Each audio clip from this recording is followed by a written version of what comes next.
안녕하세요. 오늘 저희는 있어야 할 곳에 또 때 맞춰 있는 것, 이게 어떤 의미가 있을지 함께 좀 깊이 들어가 보려고 해요. 네, 어떻게 보면 약속 시간 잘 지키고 뭐 제자리에 있는 거, 그냥 기본적인 예의 아닌가 할 수도 있겠지만요. 그렇죠. 흔히들 그렇게 생각하기 쉽죠. 근데 오늘 저희가 살펴볼 자료에서는 이걸 좀, 다른 차원에서 다루고 있더라고요. 네, 맞아요. 좀 더 신앙적인 의미를 부여해서 보고 있죠. 저희가 오늘 볼 자료는요. 지저스 처치 9월 13일 성품 묵상집의 일부인데요. 누가복음 2장 21절에서 24절 이 말씀을 중심으로 때를 지키는 순종이라는 주제를 탐구하고 있어요. 아, 마리아와 요셉 이야기군요. 네, 맞습니다. 마리아와 요셉의 그 이야기를 통해서 이 시간과 장소에 대한 순종이 과연 어떤 의미를 갖는지 이걸 같이 한번 살펴보려고 하죠. 당신께서도 이 내용을 통해 어떤 통찰을 얻으실지 저희도 기대가 됩니다. 네, 흥미로운 주제가 될 것 같아요. 자, 그럼 이제 본격적으로 내용을 좀 들여다볼까요? 네, 먼저 그 누가복음 2장 21절에서 24절 내용을 간략하게 한번 짚어보죠. 아기 예수님이 태어나시고 나서 율법에 따라서 8일째 되는 날 할례를 받으시잖아요. 네, 그렇죠. 언약 백성의 표시였죠. 그리고 이제 이름도 예수라고 받으시고요. 또 시간이 좀 지나서 모세의 율법대로 정결 예식의 날이 찼을 때 그때는 이제 예루살렘 성전에 올라가서 아기를 하나님께 드리는 모습이 나오죠. 맞아요. 그 출산 후 정결 예식 설차까지 다 따르는 거죠. 본문을 보면요. 할례할 8일이 되매 그리고 또 모세의 법대로 정결 예식의 날이 참에 이런 구절들이 딱 나와요. 네, 시간을 정확히 명시하고 있죠. 그냥 뭐 언젠가 한 게 아니라 정확히 그때 정해진 절차를 따라서 마리아와 요셉이 행동했다는 점. 이 자료는 바로 여기에 주목하는 것 같아요. 맞습니다. 이게 그냥 종교적인 의무를 기계적으로 따랐다기보다는 이 자료에서는 이걸 하나님의 시간표에 정확하게 참여하려는 어떤 신실함의 표현으로 해석을 하더라고요. 아, 단순히 율법 조항을 지켰다. 이걸 넘어서는 해석이군요. 하나님의 계획에 발맞추려는 의지적인 행동으로 본다는 거네요. 그렇죠. 그리고 더 나아가서 이 묵상집 자료는 이런 마리아와 요셉의 태도를 하나님의 능력으로 변화된 삶의 어떤 구체적인 모습과 연결을 시켜요. 변화된 삶이요? 그게 어떻게 연결되죠? 그러니까 변화된 삶이라는 게 뭐 우연이나 어떤 즉흥적인 감정에 따라 막 흘러가는 게 아니라요. 하나님의 뜻, 또 그분의 말씀이라는 분명한 기준이 있잖아요. 네네. 거기에 따라서 뭔가 계획되고 또 순종하는 모습으로 나타난다는 거죠. 이 시간과 절체를 지키는 행동이 바로 그런 모습의 한 예라는 거예요. 아하, 그러니까 변화된 삶은 시간 관리라든지 약속 이행 같은 이런 구체적인 행동으로 드러난다는 말씀이시군요. 바로 그겁니다. 그래서 이 자료에서는 변화된 사람의 특징으로 몇 가지를 꼽는데 예를 들면 의도적으로 시간을 구별해서 사용하는 거예요. 하나님 앞에서나 사람들 앞에서 신실함을 보이려고. 시간을 구별해서 쓴다. 네. 그리고 또 공동체나 관계 안에서 자기가 있어야 할 그 중요한 자리에 빠짐없이 남게 하려고 노력하는 모습. 이것도 특징으로 보고요. 네. 심지어는 시간을 정확히 지키는 것. 그 자체가 자신의 어떤 변화된 신앙을 보여주는 하나의 중요한 표현 방식이 될 수 있다고까지 이야기해요. 와, 시간 엄수가 신앙의 표현이라 생각해보지 못한 관점인데요. 그렇죠. 그러니까 당신께서 평소에 시간 약속을 어떻게 생각하는지, 또 꼭 있어야 할 자리나 맡은 역할에 얼마나 책임감 있게 임하는지 이런 것들을 이 관점에서 한번 새롭게 돌아볼 수 있는 거죠. 이게 단순히 사회생활 잘한다, 성실하다 이런 차원을 넘어서는 거네요. 그 행위 자체에 신앙적인 의미를 부여하는 거군요. 네, 맞아요. 그리고 이 자료는 여기서 한 걸음 더 들어가서 하나님의 시각이라는 더 큰 틀로 이 문제를 조명합니다. 크게 세 가지 관점으로 설명을 하는데요. 하나님의 시각이요? 어떤 거죠? 첫 번째가 창조와 형성의 관점이에요. 하나님께서 애초에 시간을 창조하셨고 우리 인간이 그 시간이라는 틀 안에서 하나님의 뜻을 이루도록 부르셨다는 기본적인 전제가 있는 거죠. 아, 시간 자체가 하나님의 창조 질서의 일부다. 이런 관점이군요. 맞습니다. 그렇기 때문에 구약 율법에 나오는 여러 시간 관련 규정들 있잖아요.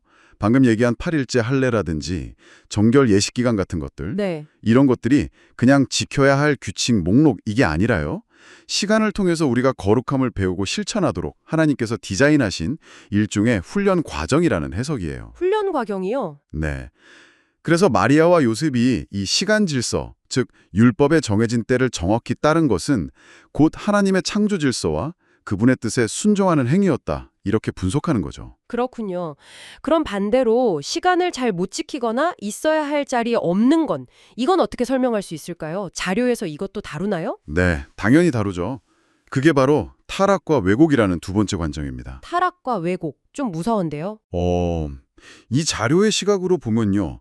하나님의 때를 좀 가볍게 여기거나 자꾸 뒤로 미루고 지체하는 것, 또 마땅히 내가 있어야 할 그 자리를 비우는 것. 이게 단순한 개인적인 게으름이나 부주의함의 문제만은 아니라고 봐요. 그럼 뭐죠? 그냥 습관 문제가 아니란 건가요? 그렇죠. 이 자료는 그게 어쩌면 하나님과 이웃, 이 모두에 대한 존중이 부족하기 때문에 나타날 수 있는 현상이라고 지적을 해요. 존중 부족이요. 네. 예를 들어서 우리가 일상에서 약속 시간에 자꾸 늦는다거나 아니면 가기로 했던 어떤 공동체 모임이나 책임져야 할 자리에 쉽게 불참하는 행동들 있잖아요. 네, 뭐 그럴 때 있죠. 이런 것들을 이 관점에서 돌아보면 이게 그냥 내가 시간 관리를 잘 못했네. 이걸 넘어서서 어쩌면 관계에 대한 나의 태도, 하나님과 이웃을 대하는 나의 마음을 반영하는 것일 수도 있다는 거죠. 물론 정말 피치 못할 사정은 당연히 있을 수 있고요. 근데 그게 습관적인 태도가 된다면 한번 생각해 볼 지점이라는 거예요. 와, 듣고 보니 진짜 좀 뜨끔한데요? 평소에 에이, 조금 늦어도 괜찮겠지 했던 그런 생각들. 아니면 이번 모임은 좀 피곤한데 그냥 건너뛸까? 했던 그런 마음들이 다르게 보이네요. 네, 그럴 수 있죠. 하지만 이 자료가 여기서 그냥 문제점만 지적하고 끝나는 건 아니에요. 세 번째 관점, 바로 구속과 정화를 통해서 희망을 이야기합니다. 다행이네요. 구속과 정화, 이건 어떤 내용인가요? 예수 그리스도를 통한 그 구속 사건이 우리를 다시 하나님의 시간표, 그분의 질서와 계획에 연결시켜준다는 거예요. 우리가 타락으로 인해 왜곡시켰던 그 시간 개념이나 태도를 다시 회복할 수 있는 길이 열렸다는 거죠. 구속을 통해서 그 왜곡된 것들이 회복될 수 있다. 그럼 그 회복된 모습은 구체적으로 어떻게 나타나는 건가요? 이 자료에 따르면요. 그 회복된 순종이라는 게 꼭 엄청나게 거창한 게 아닐 수도 있어요. 예를 들면 매일 정해진 시간에 말씀 묵상이나 기도를 하면서 하나님과 교제하는 시간을 꾸준히 갖는 것. 네, 경건의 시간이요. 그렇죠. 또 교회 공동체든 가정이든 직장이든 하나님께서 각자에게 맡겨주신 그 자리 있잖아요. 그 자리에 충실하게 서 있는 것. 이런 것들이 바로 구속받은 사람이 하나님의 질서 안에서 살아가려고 애쓰는 실제적인 노력이고 또 순종의 모습이라는 거죠. 아하, 그러니까 시간 엄수나 자리를 지키는 것 같은 아주 평범해 보이는 일상적인 행동들이 이 자료의 관점에서 보면 단순히 사회적인 약속을 지키는 걸 넘어서서 하나님의 구속 질서 안에서 살아가려는 그런 신앙의 표현이 될 수도 있다는 거군요. 정확합니다. 바로 그거죠.